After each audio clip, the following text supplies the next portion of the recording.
Hey everyone, it's Abby Glassenberg from Craft Industry Alliance. I hope you are having a great day today. It is going to be a snow day here in Boston pretty soon. My kids' school have already canceled for tomorrow, so we know it's going to be snowy. I think they're expecting a foot of snow, so that'll be exciting. And we just had our board meeting with Craft Industry Alliance, which was lots of fun and very, very helpful. We have an amazing board of directors, or board of advisors, I guess, and they are awesome people. Yeah, that was great. And in just a few minutes, we're going to be talking with Kim Werker, who is one of our members. And Kim, I see you here. I'm going to see if I can let you into our live.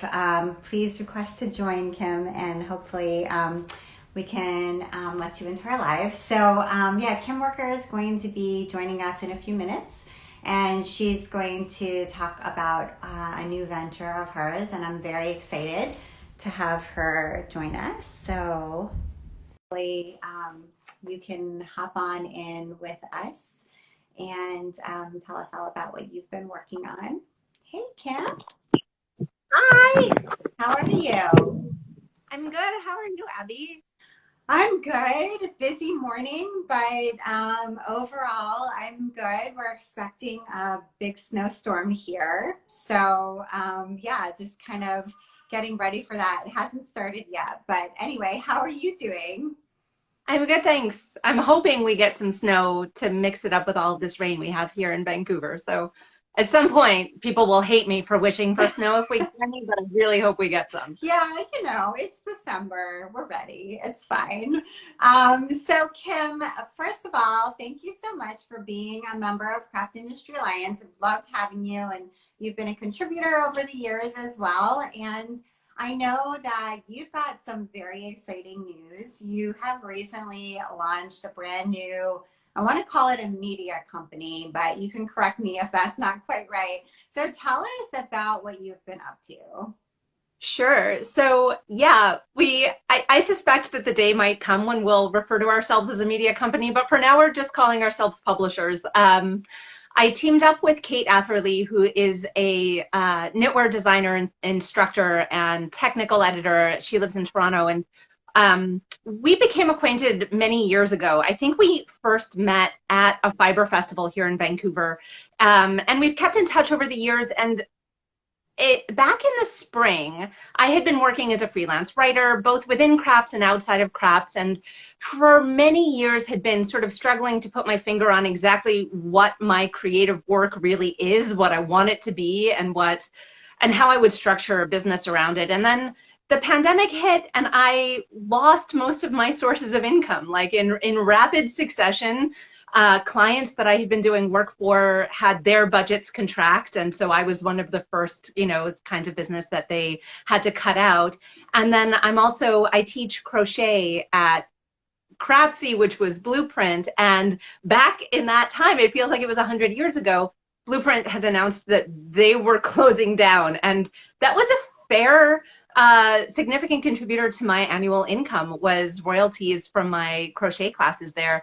And so before the announcement came that, in fact, Craftsy was going to continue under new ownership, I was staring at this blank slate going like, okay, well, suddenly I've got nothing to lose.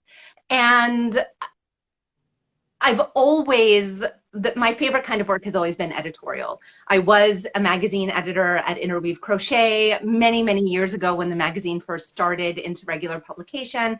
I had run an online crochet magazine, and I missed that kind of work. And I got to talking with Kate. In fact, what I had done was, in like a fever dream, sent her this manic email about Canadian publishing and telling the story of fiber and textile arts in Canada. And somehow I didn't scare her away. And we decided that we would go into business together, which is what we've done. It is the most formal beginning of a business I have ever done. Usually I just sort of toss ideas out into the world and see what happens. But this was very deliberate. And we incorporated under 910 publications, and we have a flagship online magazine, which is called Digits and Threads.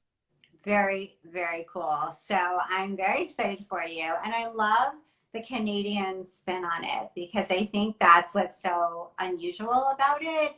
I feel like, there are other online publications, digital magazines, but I can't think of one that's really focusing on Canadian makers. So tell us a little bit about sort of what is unique about Canadian artists, Canadian fiber artists in particular, and what that scene is like, because I don't know anything about that. Sure. I mean, in one way, I don't think it's any different here than anywhere else.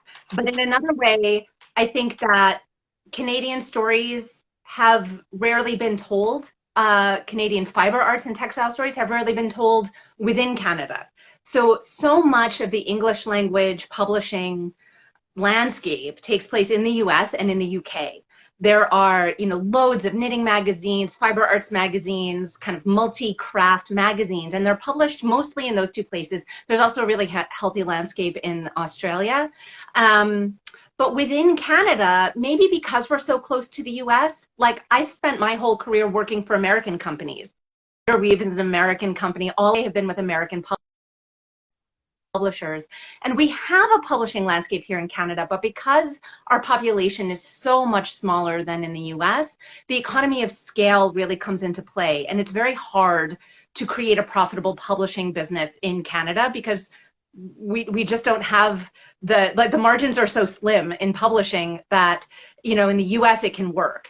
And so there are many publishers here in Canada. It's a very heavily subsidized industry.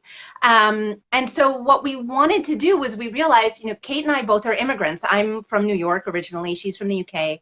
And we realized that in all of our years working in the crafts industry, most of our work, almost all of it, had been focused on the US. Most of the events we taught at were American. Almost all of the publications that we published with. I mean, Kate also works with Knitty.com, which is a Toronto-based online knitting magazine. But the print infrastructure, like the big business infrastructure, is all in the US.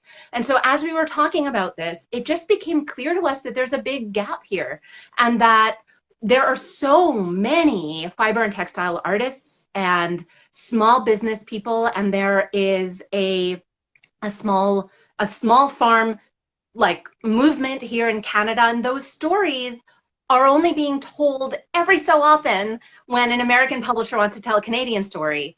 But if we are able to tell those stories all in one place here within Canada, first off, I think they'll be interesting to everyone because everybody who's into craft loves learning about what's happening all around the world. But there can be a tremendous impact here within Canada if there's a publication that helps to tell all those stories in one place and connect these dots. And it provides, like already just in the last few months, I've had Zoom calls with people all over Canada, and I had never done that before. And so it feels really good to be doing that. And it also, I mean, in the context of the pandemic, the border between the US and Canada has been closed. We haven't been able to travel or do that kind of work. And so it seemed like it made a lot of sense to focus here at home. And also, we're just really fascinated by it. So in many ways, we're creating the publication that we would like to read. But also the publishing landscape has changed a lot over the last several months, especially in fiber and textile arts. Early in the spring, the National Needle Arts Association, which was the trade organization for the independent yarn industry, folded. And it didn't fold as a direct result of the pandemic. I think there was a lot of struggle over a lot of years. And we've seen that as well in publishing. Magazines that have been in publication for a very long time are contracting. Some magazines are folding. And a lot of that has to do with the changing landscape within publishing over the last decade. It's not the pandemic that did it. It's just the pandemic that really brought things to a fore. And so we had this opportunity where suddenly a year ago or 5 years ago, I had these ideas and I didn't feel it was the right time to try to launch something into a saturated market. Suddenly the market wasn't saturated anymore and everything felt possible where it hadn't before, which is such a strange thing to feel within a time of such struggle. But we decided to go for it. Yeah, I think the pandemic has actually been a good time to launch things in a super weird way, but it's true. So okay, so what does the actual product look like right now? So describe for us, like if we go to the website, what are we going to find? What can people access?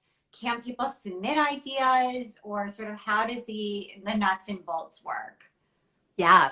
So our flagship publication right now is at digitsandthreads.ca, and that is our online magazine. So if you go there, you'll see, our homepage that tells you what we're all about. We have a table of contents there that lists all of the work that we've published so far. And we have articles. It's not just a pattern kind of publication. We really want to dive deep into storytelling. And so we have articles up there. We'll be publishing some more today. And we're following a membership model on the magazine, which is very similar to a subscription model, except that we really want our readers to feel like they are important. And that's something that's very hard to do, especially with a print publication where everything is kind of anonymous. You create a publication, you send it into the world, and there isn't really interaction. So by running an online magazine, we really wanted our readers to feel they had access to us. And so we have a membership model. There's a free membership, so there's always a way to kind of get a taste of what we're offering. There is what we call an armchair membership, which is for folks who love to curl up with a publication and read a lot about it. And then we have what we call a studio membership, which includes all of our written material and also our craft patterns, and a monthly live studio hours where we get together and we choose a topic and we learn about it together. It's kind of like half Stitch night, half kind of like guild meeting kind of a situation. And so that's how we've structured things. And we just ended our founding period. We initially launched with just one offering of a founding membership because we wanted not to fall into a reliance on grant money to get going, which is what often happens with Canadian publications. We wanted to see if we could create a sustainable business. And so we opened to membership for this magazine before we even had published anything, hoping that enough folks would come on board because they loved the idea and because they trusted that we would really follow through with it, that they would pay a bit more up front to help us found the magazine. And they did. So that was really exciting for us. And so we've just transitioned like a few days ago into like our standard membership options. And then as well, because we are a publishing company, we launched with one ebook. One day we do hope to publish print books. It's a whole other can of worms. So we launched with my business partner, Kate Atherley's book called Custom Fit Hats, which is ironically, or maybe not ironically, but coincidentally, a book that I was editing of hers. She was going to be self-publishing it, and then we decided to start a publishing company, so that became kind of a no-brainer. So her book is also available at digitsandthreads.ca. Awesome. Okay, great. And are you doing all the writing, or can people write articles, or yeah? Yeah, so we opened to submissions.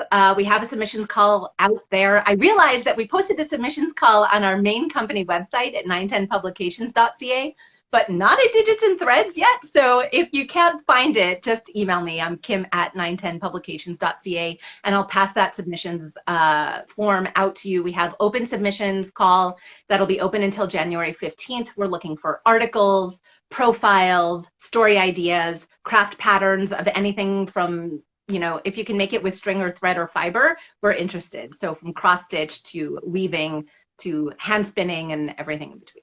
That's fabulous. Okay, this sounds terrific. First of all, congratulations on getting this done. It's an enormous job. And I think you and Kate are off to a running start. So that's fantastic. And I hope people will go and take a look, check it out, get involved. And yeah, I'm just super excited for you. Thank you so much. Yeah, this is really, really cool. So, and much needed and a new perspective, which I love to see. So, I'm just interested too in just reading these stories and learning more, and getting exposed to new makers and new ideas and better understanding of the Canadian scene too, just on a personal level. So I'm excited about that. So yay. Thank you so much, Kim. All right, everybody, have a great rest of your day. Kim, take care. Hopefully we'll get some snow where you are. Definitely getting snow where we are. So everyone take care. Thank you. Bye.